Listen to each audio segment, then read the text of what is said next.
India TV YouTube channel को subscribe करें और बेल आइकन दबाएं।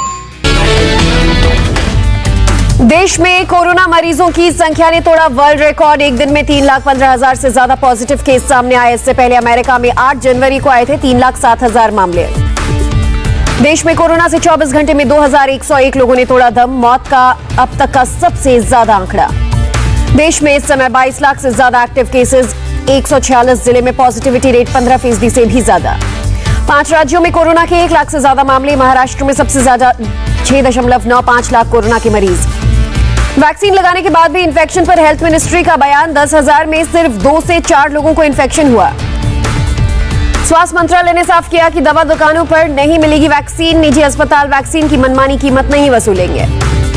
भारत सरकार के वैक्सीनेशन सेंटर पर मुफ्त में लगेगा टीका। कोविन पर रजिस्टर करना होगा। देश में अब तक 13 करोड़ से ज्यादा लोगों को लगी वैक्सीन। स्वास्थ्य मंत्रालय ने कहा बिना डर के वैक्सीन लगवाएं। भारत बायोटेक ने कोवैक्सीन के फेज 3 ट्रायल के अंतिम नतीजे जारी किए। वैक्सीन का एफिकेसी रेट 78% पाया गया। रेमडेसिविर बनाने वाली कंपनियों की बढ़ेगी मैन्युफैक्चरिंग क्षमता। 38 लाख शीशियों से बढ़कर प्रति महीने 74 लाख शीशियों का होगा उत्पादन। 20 जगह और होगा उत्पादन। रेमडेसिविर पर एम्स डायरेक्टर का बयान। कहा इसे जादू की गोली न समझें। गुलेरिया ने ऑक्सीजन की बर्बादी से बचने की सलाह दी। कहा ऑक्सीजन जरूरत महसूस होने पर ही इस्तेमाल करें। केंद्रीय शिक्षा मंत्री डॉक्टर रमेश पोखरियाल निशंक को हुआ कोरोना। अपने संपर्क में आए सभी लोगों से टेस्ट कराने की अपील की। कांग्रेस नेता शशि थरूर भी कोरोना पॉजिटिव ट्वीट कर संक्रमण की जानकारी दी। यूपी के डिप्टी सीएम दिनेश शर्मा हुए कोरोना से संक्रमित। पत्नी को भी हुआ कोरोना। कांग्रेस नेता अधीर रंजन चौधरी भी कोरोना की चपेट में आए। अब वर्चुअल माध्यम से करेंगे चुनाव प्रचार। टीएमसी के सीनियर नेता मदन मित्रा भी हुए कोरोना पॉजिटिव। सांस लेने में तकलीफ होने पर कोलकाता के अस्पताल में भर्ती। नासिक ऑक्सीजन लीक मामले में गैर इरादतन हत्या का केस दर्ज। अज्ञात लोगों के खिलाफ पुलिस ने एफआईआर दर्ज की। नासिक के जाकिर हुसैन अस्पताल में अब तक 24 मरीजों की मौत। लीक के बाद अस्पताल को रोकी गई थी ऑक्सीजन की सप्लाई। घटना के समय 67 मरीज वेंटिलेटर पर थे। हादसे पर बोले महाराष्ट्र के स्वास्थ्य मंत्री राजेश टोपे। ऑक्सीजन टैंक के वॉल्व में लीकेज हुआ था। लीकेज होने से अस्पताल में हुआ हादसा। सीएम उद्धव ठाकरे ने हादसे की उच्च स्तरीय जांच के आदेश दिए। मृतकों के परिवार को राज्य सरकार और नगर पालिका की ओर से 10-10 लाख के मुआवजे का ऐलान। सीएम उद्धव ठाकरे ने कहा घटना पर नहीं होनी चाहिए राजनीति। स्थिति काफी दुखद। घटना पर बोले पूर्व सीएम देवेंद्र फडणवीस। जांच के बाद सच्चाई सामने आएगी। नासिक की घटना पर प्रधानमंत्री मोदी ने जताया दुख। लिखा हादसा दिल दहला देने वाला। गृह मंत्री अमित शाह ने भी घटना पर दुख जताया। लिखा दुर्घटना की खबर सुनकर व्यथित हूं। घटना पर राहुल गांधी ने पीड़ित परिवारों के प्रति जताई संवेदना। पार्टी कार्यकर्ताओं से मदद करने की अपील। महाराष्ट्र में कोरोना से बिगड़े हालात की वजह से और कड़ी पाबंदी का ऐलान। आज रात 8 बजे से 1 मई तक के लिए नियम लागू। महाराष्ट्र में अब सरकारी दफ्तरों में सिर्फ 15% कर्मचारी आएंगे। पहले 50% कर्मचारियों को थी इजाजत। महाराष्ट्र सरकार का ऐलान। शादी समारोह में सिर्फ 25 लोगों को इजाजत। 2 घंटे चल सकता है शादी समारोह। उल्लंघन करने पर 50,000 लगेगा जुर्माना। महाराष्ट्र में सिर्फ जरूरी कामों के लिए इंटरस्टेट यात्रा की इजाजत। सरकारी बसें 50% क्षमता के साथ चलेंगी। लोकल ट्रेन में भी जरूरी काम या मेडिकल इमरजेंसी वाले लोग ही कर सकेंगे यात्रा। महाराष्ट्र में 24 घंटे में 67,000 से ज्यादा कोरोना के मामले। 568 लोगों ने तोड़ा दम। मुंबई में कोरोना से 24 घंटे में 7,684 लोग संक्रमित। 62 लोगों की मौत। महाराष्ट्र के नागपुर में कोरोना के 7,229 नए मामले। 98 मरीजों की मौत। महाराष्ट्र के मंत्री नवाब मलिक का केंद्र पर आरोप। कहा राज्य को प्रतिदिन 50,000 रेमडेसिविर इंजेक्शन की जरूरत, लेकिन सिर्फ 26,000 इंजेक्शन ही दे रही केंद्र। ठाणे में रेमडेसिविर इंजेक्शन की ब्लैक मार्केटिंग करते एक महिला समेत 2 लोग गिरफ्तार। 5 इंजेक्शन बरामद। 16,000 रुपए में बेच रहे थे इंजेक्शन। दिल्ली में फिर एक दिन में 24,638 कोरोना केस सामने आए। 249 लोगों की मौत। दिल्ली में आज उपराज्यपाल के साथ सीएम केजरीवाल की सुबह 11 बजे बैठक। कोरोना के हालात पर बनेगी रणनीति। ऑक्सीजन की किल्लत पर दिल्ली हाईकोर्ट ने केंद्र को लगाई फटकार। किसी भी तरह आपूर्ति व्यवस्था को सुधारने को कहा। मामले में आज फिर होगी सुनवाई। दिल्ली हाईकोर्ट का आदेश। जरूरत पड़ने पर उद्योगों की सप्लाई रोके सरकार। अस्पतालों को दे ऑक्सीजन। ऑक्सीजन के लिए दिल्ली का मैक्स अस्पताल पहुंचा हाईकोर्ट। 1400 मरीजों के लिए मांगा ऑक्सीजन। केंद्र सरकार ने दिल्ली में बढ़ाया ऑक्सीजन का कोटा। सीएम केजरीवाल ने जताया आभार। दिल्ली के गाजीपुर बॉर्डर जाम होने की वजह से ऑक्सीजन पहुंचने में देरी के आरोप को किसान नेता राकेश टिकैत ने गलत बताया। कहा ऑक्सीजन की कमी पर बहाना बना रहे हैं। दिल्ली में 58 साल से ज्यादा उम्र के पुलिसकर्मियों की फील्ड में नहीं होगी तैनाती। कोरोना के बढ़ते केस के चलते फैसला। उत्तर प्रदेश में कोरोना से 33,214 लोग संक्रमित पाए गए। राज्य में 187 लोगों की मौत। सीएम योगी की टीम 11 के साथ समीक्षा, कहा यूपी में ऑक्सीजन की कमी नहीं। योगी ने ऑक्सीजन रीफिलिंग केंद्रों पर सुरक्षा के पर्याप्त इंतजाम के निर्देश दिए। ऑक्सीजन लेने वालों से डॉक्टर का प्रेस्क्रिप्शन और आधार कार्ड डिटेल्स देने को कहा। योगी ने लखनऊ, कानपुर, प्रयागराज, वाराणसी के डीएम के साथ की बैठक। यूपी में दवाओं की कालाबाजारी पर सख्ती, रेमडेसिविर इंजेक्शन और दूसरी दवाओं की कालाबाजारी पर लगेगा एनएसए। नोएडा में रेमडेसिविर इंजेक्शन की कालाबाजारी, पुलिस ने 105 इंजेक्शन और 1.5 लाख रुपए कैश के साथ एक शख्स को किया गिरफ्तार। मोहनलालगंज से बीजेपी सांसद कौशल किशोर ने भी ऑक्सीजन सप्लाई में कमी को लेकर जताई नाराजगी। किल्लत पर लोगों को प्रशासन को जानकारी देने को कहा। गाजियाबाद में समय पर इलाज नहीं मिलने पर एक महिला ने एम्बुलेंस में दम तोड़ा। परिवार के लोग दिल्ली से लेकर गाजियाबाद तक चक्कर लगाते रहे। बिहार में कोरोना केस में इजाफा, एक दिन में 12,222 लोग पाए गए पॉजिटिव, 56 लोगों की मौत। बिहार में 18 साल से ज्यादा उम्र के लोगों को फ्री में लगेगी वैक्सीन, सीएम नीतीश कुमार का ऐलान। बिहार में पंचायत चुनाव 15 दिन के लिए टाला गया, उसके बाद होगी समीक्षा।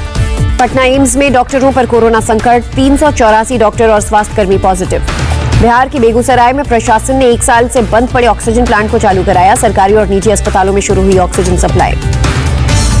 राजस्थान में एक दिन में कोरोना से 14,000 से ज्यादा लोग संक्रमित, 61 लोगों की गई जान। गुजरात में कोरोना के 12,553 नए मामले, 125 मरीजों ने तोड़ा दम। गुजरात के सीएम विजय रूपाणी ने ली कोरोना वैक्सीन की पहली डोज। कोरोना रिपोर्ट नेगेटिव आने के 60 दिन बाद लगवाया टीका। मध्य प्रदेश में 13,000 से ज्यादा नए कोरोना केसेस की पुष्टि, राज्य में 75 लोगों ने गंवाई जान। मध्य प्रदेश में 18 वर्ष से ज्यादा उम्र के लोगों को फ्री में लगेगा वैक्सीन, सीएम शिवराज सिंह का ऐलान। भोपाल में रेमडेसिविर की कालाबाजारी कर रहे 2 शख्स गिरफ्तार, 20,000 रुपए में बेच रहे थे रेमडेसिविर का इंजेक्शन। उत्तराखंड में पिछले 24 घंटे में कोरोना के करीब 9,000 मामले, 34 की मौत। हरिद्वार में पिछले 10 दिनों के अंदर करीब 6,000 मरीज मिले, करीब 72% मरीज बाहरी राज्यों के। उत्तराखंड के सीएम तीरथ सिंह रावत ने देहरादून में नए कोविड केयर सेंटर की समीक्षा की। कर्नाटक में कोरोना का भयावह आंकड़ा, एक दिन में 23,558 लोग संक्रमित, 116 मरीजों की मौत। कर्नाटक के बेल्लारी में 2 मंत्रियों ने उड़ाई सोशल डिस्टेंसिंग नियमों की धज्जियां, स्थानीय निकाय चुनाव के लिए किया प्रचार। कर्नाटक के बीदर में अस्पतालों में बेड्स की भारी कमी, अस्पताल के बाहर फुटपाथ पर लेटे नजर आए मरीज। केरल में बड़ी कोरोना की रफ्तार, 24 घंटे में 22,414 केस सामने आए, 22 मरीजों ने तोड़ा दम। छत्तीसगढ़ में 18 साल से ऊपर के सभी लोगों को लगेगी free vaccine, CM Bhupesh Baghel ने कहा राज्य सरकार उठाएगी वैक्सीनेशन का पूरा खर्चा। गोवा में कोरोना की बढ़ रही रफ्तार, 24 घंटे में 1,502 नए मामले, 17 मरीजों की मौत। गोवा में रात 10 बजे से सुबह 6 बजे तक नाइट कर्फ्यू लगाया गया। रेस्टोरेंट, बार और सिनेमा हॉल को 50% क्षमता के साथ खोलने की अनुमति। गोवा सरकार ने रद्द की 10वीं और 12वीं की परीक्षाएं, दोबारा परीक्षा करने से 15 दिन पहले सूचित किया जाएगा। कोरोना के कहर के बीच पश्चिम बंगाल में छठे चरण का मतदान आज, 4 जिलों की 43 सीटों पर डाले जाएंगे वोट। छठे चरण में उत्तर 24 परगना, उत्तर दिनाजपुर, नादिया और पूर्वी बर्धमान में डाले जाएंगे वोट। आज कुल 14,480 पोलिंग बूथों पर होगा मतदान। आज के मतदान में 1 करोड़ से अधिक मतदाता 306 उम्मीदवारों की किस्मत का करेंगे फैसला। प्रमुख प्रत्याशियों में बीजेपी उपाध्यक्ष मुकुल रॉय के साथ ममता के मंत्री ज्योतिप्रिय मल्लिक, उज्जवल विश्वास और स्वपन देवनाथ शामिल। चुनाव आयोग ने टीएमसी नेता डेरेक ओब्रायन की एक चरण में चुनाव कराने की अपील पर दिया जवाब, कहा एक साथ चुनाव कराना संभव नहीं। पूर्वी बर्धमान में वोटिंग से पहले ब्लास्ट, टीएमसी नेता के घर के पास बॉम्ब प्लांट कर रहा युवक जख्मी। छठे चरण की वोटिंग से पहले बैरकपुर में टीटागढ़ में जबरदस्त ब्लास्ट वाली जगह से बम बनाने के कई सामान भी बरामद। बंगाल में छठे चरण के चुनाव से पहले नॉर्थ 24 परगना में बम बनाते समय फटा, 1 की मौत, 1 घायल। साउथ गोलपारा में भी पोलिंग बूथ के पास क्रूड बम बरामद, बम को किया गया डिफ्यूज। बंगाल के छठे चरण की वोटिंग से पहले पुलिस ने की बड़ी साजिश नाकाम, मुर्शिदाबाद के सालार में बम बनाने के बारूद के साथ 2 लोग गिरफ्तार। गिरफ्तार हुए बदमाशों के कब्जे से 5 किलो बारूद और 6 सॉकेट गोले और एक मोटरसाइकिल जब्त की गई। कोर्ट ने बदमाशों को 5 दिन की पुलिस रिमांड पर भेजा। आज जलवायु पर शिखर सम्मेलन में वर्चुअली हिस्सा लेंगे पीएम मोदी, अमेरिकी राष्ट्रपति जो बाइडेन ने किया था आमंत्रित। जलवायु पर आज और कल चलेगा शिखर सम्मेलन। वर्चुअल सम्मेलन में पुतिन और जिनपिंग समेत 40 वर्ल्ड लीडर ले रहे हिस्सा। हाइड्रोजन और कार्बन सेपरेशन प्रोजेक्ट पर खर्च बढ़ाएगी ऑस्ट्रेलिया सरकार, $417 मिलियन अतिरिक्त खर्च करने का प्रस्ताव। भारतीय वायुसेना की ताकत में और इजाफा, फ्रांस से भारत पहुंची 4 और राफेल लड़ाकू विमानों की खेप। फ्रांस दौरे के दूसरे दिन air force chief RKS Bhadauria Rafale training centre पहुंची, ट्रेनिंग करने पहुंची भारतीय वायुसेना की टीम से की मुलाकात। बिहार के मधुबनी में 2 साधुओं की सोते वक्त हत्या, पुलिस कर रही हत्यारों की तलाश। हिमाचल प्रदेश के शिमला समेत कई जगहों पर बारिश, ओले भी गिरे। वाराणसी में मुस्लिम महिलाओं ने पेश की भाईचारे की मिसाल, रामनवमी पर भगवान राम की आरती की, भगवान राम को बताया अपना पूर्वज। पाकिस्तान के क्वेटा में होटल की पार्किंग में बम धमाका, ब्लास्ट में 4 लोगों की मौत, 9 लोग जख्मी। अमेरिका के पेंसिल्वेनिया में एक शख्स ने की ताबड़तोड़ फायरिंग, एक ट्रक ड्राइवर की मौत, एक शख्स जख्मी, हमलावर ने बाद में की खुदकुशी। अमेरिका के ओहायो में अश्वेत लड़की की मौत के बाद लोगों का विरोध प्रदर्शन, एक लोकल पुलिस ऑफिसर पर लगा लड़की को गोली मारने का आरोप। जर्मनी में इमरजेंसी स्टॉप के विरोध में सड़कों पर उतरे प्रदर्शनकारी, लॉकडाउन की तरह सख्ती के लिए इमरजेंसी स्टॉप बिल पर बवाल। अमेरिका में एक और भारतीय को अहम जिम्मेदारी, सीनेट ने भारतीय मूल की वनिता गुप्ता को एसोसिएट अटॉर्नी जनरल बनाने पर लगाई मुहर। आईपीएल के 15वें मुकाबले में चेन्नई सुपर किंग्स ने कोलकाता नाइट राइडर्स को 18 रनों से हराया। चेन्नई की ओर से फाफ डू प्लेसिस ने 95 रनों की नाबाद पारी खेली। चेन्नई ने कोलकाता को 221 रन से का लक्ष्य दिया था, पीछा करते हुए 202 रन बनाकर ऑल आउट हुई केकेआर टीम। पैट कमिंस का नॉट आउट 66 और आंद्रे रसेल को 54 रन बनाना बेकार। आईपीएल के 16वें मैच में आज बैंगलोर और राजस्थान की टक्कर, शाम 7:30 बजे से होगा मुकाबला। सलमान की film Radhe your most wanted भाई 13 मई को होगी रिलीज, थिएटर्स के साथ साथ मल्टीपल प्लेटफॉर्म्स पर होगी रिलीज।